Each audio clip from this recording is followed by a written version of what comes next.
ഇപ്പോൾ മുഖ്യമന്ത്രി പിണറായി വിജയൻ കാസർഗോഡ് സംസാരിക്കുകയാണ്. തത്സമയം ജനങ്ങളുടെ മുന്നിൽ തലകുനിച്ചുകൊണ്ട് തന്നെയാണ് LDF സർക്കാർ അതിൻ്റെ പ്രവർത്തനങ്ങൾ മുന്നോട്ട് നീക്കുന്നത്. 5 മാസം തീരെ ചെറിയൊരു കാലയളവല്ല. എന്നാൽ ഒരു നാടിനെ സംബന്ധിച്ചും സർക്കാരിനെ സംബന്ധിച്ചും അതൊരു വലിയ കാലയളവാണ് എന്ന് പറയാനും പറ്റില്ല.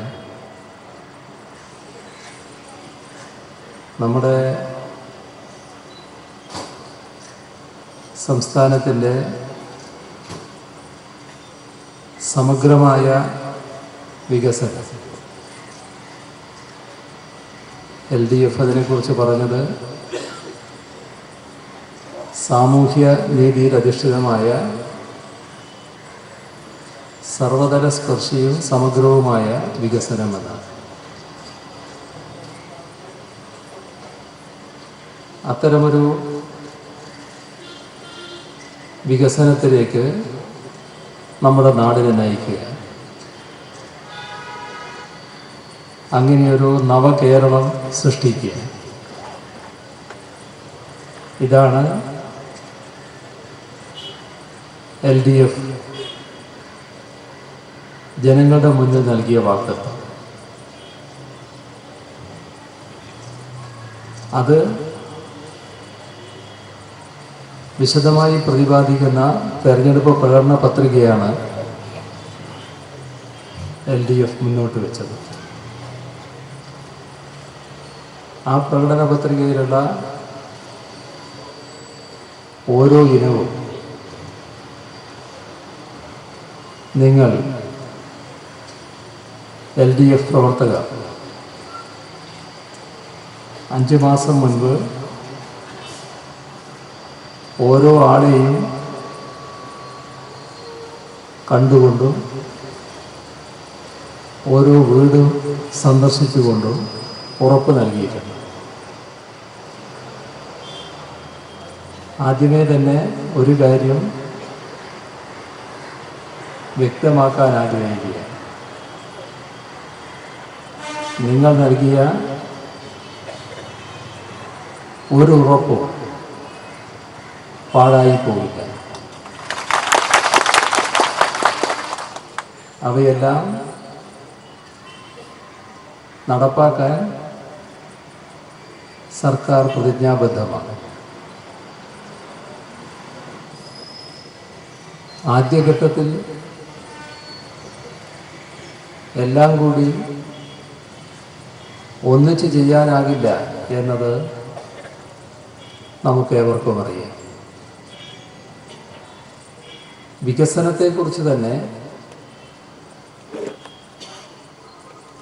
കൃത്യവും വ്യക്തവുമായ കാഴ്ചപ്പാടാണ് LDFനും സർക്കാരിനുമുള്ളത്. നമ്മുടെ നാട്ടിൽ ഏതെങ്കിലും ഒരു മേഖലയുടെ പ്രത്യേകമായ തോതിലുള്ള വികസനം സാധ്യതപ്രായാൽ മാത്രം വികസനമാവില്ല. എല്ലാ മേഖലയും ഒന്നിച്ച് വികസിച്ചു വരണം. നമുക്കതിന് കഴിയും. കാരണം നമ്മുടെ നാട് പലതരത്തിലും പ്രത്യേകതയുള്ള നാടാണ്. ഇപ്പോൾ കഴിഞ്ഞ 1-ാം തീയതി ഒരു പ്രഖ്യാപനം നടത്തുകയുണ്ടായി. നമ്മുടെ രാജ്യത്തിലെ വലിയ സംസ്ഥാനങ്ങളിൽ ആ നേട്ടം നേടിയ ആദ്യത്തെ സംസ്ഥാനമായി കേരളം വന്നിരിക്കുന്നു. അതാണ് പരസ്യ വെളിയുടെ വിസർജന മുക്ത സംസ്ഥാനമെന്ന നേട്ടം നേടാൻ കഴിഞ്ഞു. ഇത് സാധിച്ചത് എല്ലാവരും കൂട്ടായി പ്രവർത്തിച്ചതിൻ്റെ ഫലമായിട്ടാണ്. തദ്ദേശ ഭരണ സ്ഥാപനങ്ങൾ മുൻകൈയെടുത്തു. കാര്യങ്ങൾ കൃത്യമായി നടക്കുന്നുണ്ടോ എന്ന് പരിശോധിക്കാൻ ജില്ലാ കലക്ടറും ഉദ്യോഗസ്ഥരും അതീവ താല്പര്യത്തോടെ രംഗത്തുണ്ടായി. ഇതിനോടൊപ്പം നാടുന്നു. ഇത് ഏതെങ്കിലും തരത്തിലുള്ള ഒരു കക്ഷിയുടെയോ ഒരു മുന്നണിയുടെയോ മാത്രമായ നേട്ടമല്ല, നമ്മുടെ നാടിൻ്റെ നേട്ടമാണ്. നമ്മുടെ നാടിന് അത്തരമൊരു നേട്ടം ഉണ്ടാക്കാൻ കഴിഞ്ഞത് ഒന്നിച്ച് പ്രവർത്തിച്ചതിൻ്റെ ഫലമായിട്ടാണ്. അപ്പോൾ സർക്കാരിൻ്റെ മുന്നിൽ ഇതാണ് പ്രശ്നങ്ങൾ എന്ന് പറഞ്ഞ് അവതരിപ്പിക്കുന്നത്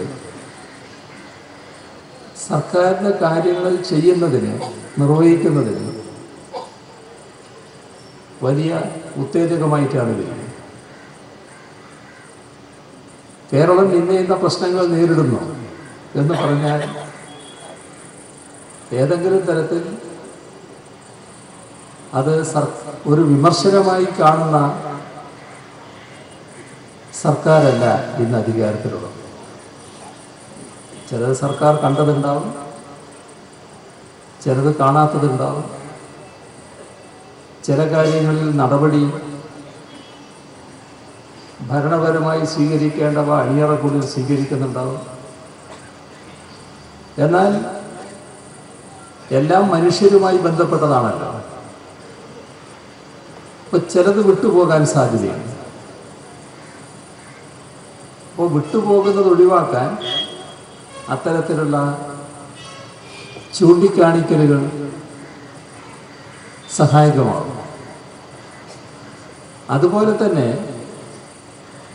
ഭരണപരമായ നടപടികൾ സ്വീകരിക്കുന്ന കാര്യം, ഭരണപരമായ നടപടികൾ ഏതെങ്കിലും ഒന്നിലല്ലോ വ്യാപിച്ചു കിടക്കുകയാണ്. അപ്പോൾ ചിലപ്പോൾ ഒരു കാര്യം ഉദ്ദേശിച്ച വേഗതയിൽ നീങ്ങിയില്ല.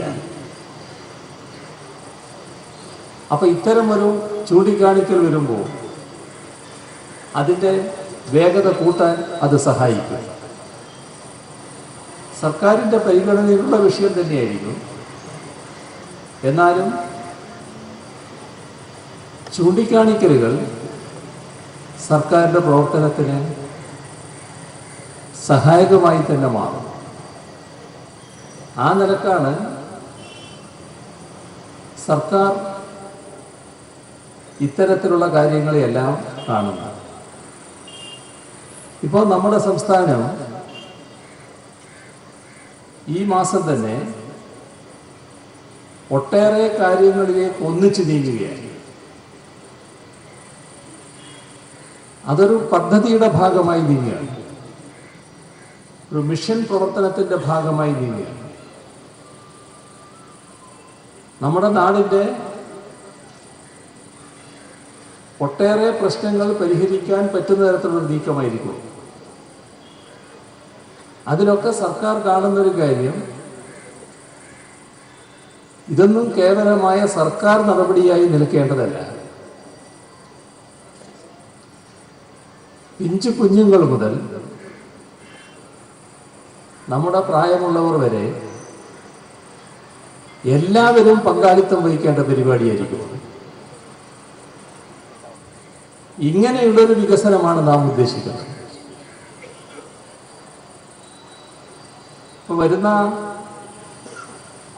10-ാം തീയതി കേരളത്തിലെ പഞ്ചായത്തുകളുടെ പ്രസിഡന്റുമാരാകെ തിരുവനന്തപുരത്ത് സമ്മേളിക്കുന്നുണ്ട്. ഏത് പ്രവർത്തനവും തദ്ദേശ സ്വയംഭരണ സ്ഥാപനങ്ങളിലൂടെയാണല്ലോ നടക്കേണ്ടത്. അപ്പോൾ തദ്ദേശ സ്വയംഭരണ സ്ഥാപനങ്ങൾ നിർവഹിക്കേണ്ട കാര്യങ്ങൾ ഓരോ പ്രദേശത്തും എന്ത് എന്നതാണ് അതിലൂടെ പ്രഖ്യാപിക്കാൻ പോകുന്നത്. ചിലത് കേൾക്കുമ്പോൾ അത്ര ഗൗരവമുള്ളതായിട്ട് തോന്നില്ല. ഇപ്പൊ നമ്മുടെ പരിസരം വൃത്തിയാക്കി വെക്കണം, അതിലെന്താ ഒരു പ്രത്യേകത? അത് നമ്മളെല്ലാവരും ചെയ്യുന്നില്ലേ എന്ന് വേണമെങ്കിൽ ചിന്തിക്കാം. എന്നാൽ നമ്മുടെ നാടിൻ്റെ അവസ്ഥ എന്താണ്? ഇപ്പം നമ്മൾ ഈ പരിപാടിയിൽ പങ്കെടുക്കാൻ വന്ന ആളുകൾ മിക്കവാറും എല്ലാവരും വളരെ അപൂർവം ശാരീരിക അസ്വസ്ഥയോ മറ്റോ ഉള്ളവരുണ്ടെങ്കിൽ ഒഴിവുണ്ടാവും. കുളിച്ചിട്ടായിരിക്കും വന്നിട്ടുള്ളത്. അതായത് നമ്മളിത് ശീലം രാവിലെ വീട്ടിൽ നിന്ന് ഇറങ്ങുമ്പോൾ കുളിച്ചിട്ട് ഇറങ്ങുക എന്നുള്ളതാണ്. ചുരുങ്ങിയത് രാത്രി കിടക്കുന്നതിന് മുൻപ് മേല് കഴുകുന്ന ശീലമുള്ളവരാണ് മലയാളികൾ. ചിലരിതിനിടക്ക് കുളിക്കുന്നവരുണ്ട്, ഒരു വട്ടം 2 വട്ടമല്ല, അതിൽ കൂടുതൽ ചെയ്യുന്നവരും. അപ്പോൾ വ്യക്തിപരമായ ശുദ്ധിയിൽ വളരെ താല്പര്യമുള്ളവരാണ് നമ്മളെല്ലാവരും. നമ്മുടെ സമൂഹം പൊതുവിൽ അതാണ്. എന്നാൽ ഈ വൃത്തിബോധത്തിൻ്റെ കാര്യത്തിലോ ഇപ്പം നമ്മുടെ ഇവിടെയൊന്നും ഗ്രാമങ്ങളിലൊക്കെ അത്ര വ്യാപകമായിരിക്കില്ല. നാട്ടുകാരില്ല, അവർ മുന്നിട്ടിറങ്ങുമ്പോൾ മറ്റുള്ളവരും ഇറങ്ങും. വിദ്യാർത്ഥികളുണ്ട്, വിദ്യാർത്ഥികളുടെയും NCCയും NSSും ഉണ്ട്. നമ്മുടെ നാട്ടിൽ യുവാക്കളുണ്ട്. ഇവരെല്ലാം ഇതിൽ വലിയ തോതിൽ പങ്കുവഹിക്കണം. കൂട്ടത്തിൽ സർക്കാരും ഉണ്ടാകും. അപ്പോൾ പെട്ടെന്ന് തന്നെ എല്ലായിടങ്ങളിലുമുള്ള എല്ലാ കുളങ്ങളും തോടുകളും പുനർജീവിപ്പിക്കുക, അടഞ്ഞുപോയ ജലസ്രോതസ് വീണ്ടെടുക്കുക. ഇത് ഹരിത കേരളം പദ്ധതിയുടെ ഭാഗമായി ഉദ്ദേശിക്കുന്ന ഒരു കാര്യം. അതുപോലെ തന്നെ പ്രധാനമാണ് നാം കഴിക്കുന്ന ഭക്ഷണം ഭക്ഷ്യയോഗ്യമായതാവുക എന്നാണ്. അപ്പോൾ ഭക്ഷ്യയോഗ്യമായ പച്ചക്കറി, ധാന്യങ്ങൾ, മറ്റു കാര്യങ്ങൾ ഉൽപ്പാദിപ്പിക്കാൻ നമുക്ക് കഴിയും. ജൈവകൃഷി ഇപ്പോൾ നല്ല രീതിയിൽ ഒരു സംസ്കാരമായി വളർന്നു വന്നിട്ടുണ്ട്. അപ്പൊ എല്ലാ മേഖലയിലും ഭക്ഷ്യയോഗ്യമായ ഉൽപ്പന്നങ്ങൾ ഉൽപ്പാദിപ്പിക്കുന്നതിന് കാർഷിക രംഗം പ്രത്യേക ശ്രദ്ധ കൊടുക്കുകയാണ്. ഒരുപാട് സ്ഥലങ്ങൾ കൃഷി ചെയ്യാൻ പറ്റുന്നവ കൃഷി ചെയ്യാതെ കിടക്കുന്നുണ്ട്. അവിടങ്ങളിലെല്ലാം കൃഷി ഇറക്കാനാവണം.